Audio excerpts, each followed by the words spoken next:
À l'instar des autres communes, celle de Niassia connaît désormais sa nouvelle équipe municipale où le nouveau maire a été installé dans une ambiance sobre. Elle nous livre ses premières impressions. Donc pour un départ, je n'ai que de remerciements à l'endroit de toute la population de la commune de Niassia, à monsieur le sous-préfet qui a aménagé Okonoifo pour la réussite de cet événement, et à mon leader, monsieur Abdoulaye Baldé, qui nous a permis vraiment de travailler et d'avoir cette victoire aujourd'hui, en qui vraiment je dois cette victoire.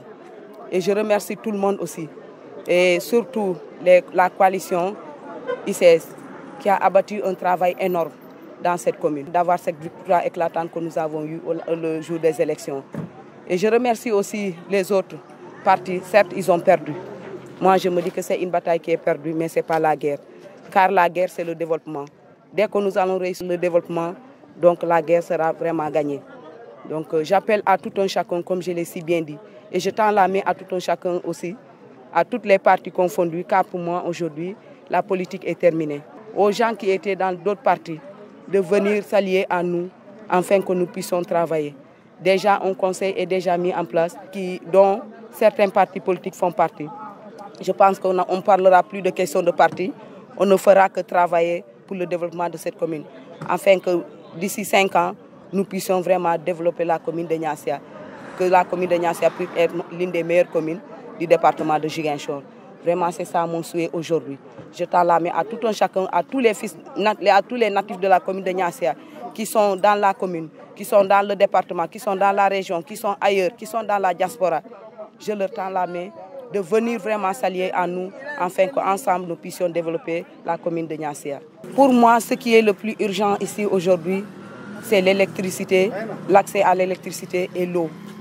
Donc ce sont 2 points qui sont vraiment très urgents, qui vraiment vont nous permettre, si une fois qu'on réalise tout cela, vont permettre aux femmes de se reposer, aux femmes d'avoir du temps, afin de pouvoir travailler.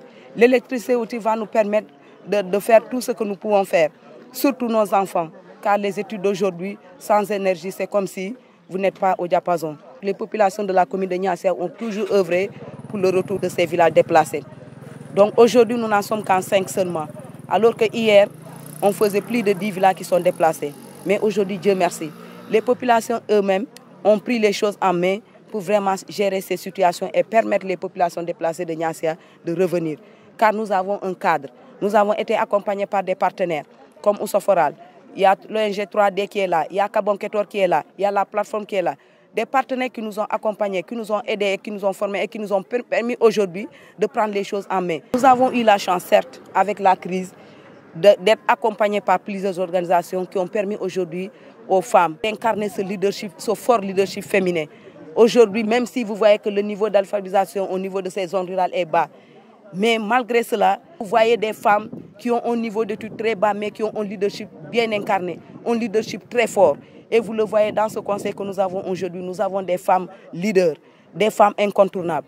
Donc pour nous, ce n'est pas seulement l'école qui fait que la personne est leader, c'est la volonté de vouloir travailler. Aujourd'hui, dans cette zone, dans cette commune, rien ne peut se faire sans les femmes. Pour la réussite de toutes choses, il faut l'implication totale des femmes. Nous avons une grande structure des femmes de la commune qui existe et qui œuvre vraiment pour le développement de cette commune. Donc sur le plan sanitaire, donc, on veut vraiment relever le plateau, car nous savons que nous avons aujourd'hui 3 postes de santé qui sont vraiment de nom. Vraiment, le maire sortant a essayé tant bien que mal de faire ce qu'il a pu faire. Dès que nous arrivons, parce que la personne, quand on parle de la personne, il faut parler d'abord de la santé.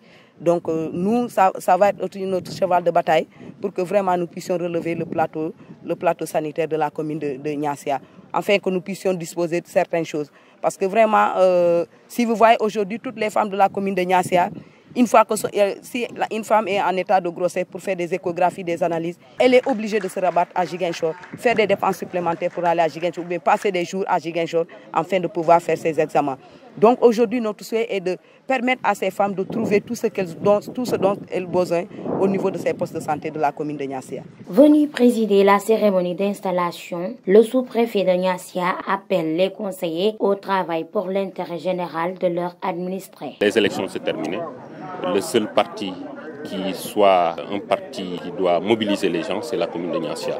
Que les gens puissent travailler pour le développement de la commune, que les gens sachent que les élections sont maintenant derrière nous et qu'ils puissent travailler pour le développement de la commune. Le principal objectif du maire est de faire de Niassia l'une des meilleures communes de Ziguinchor.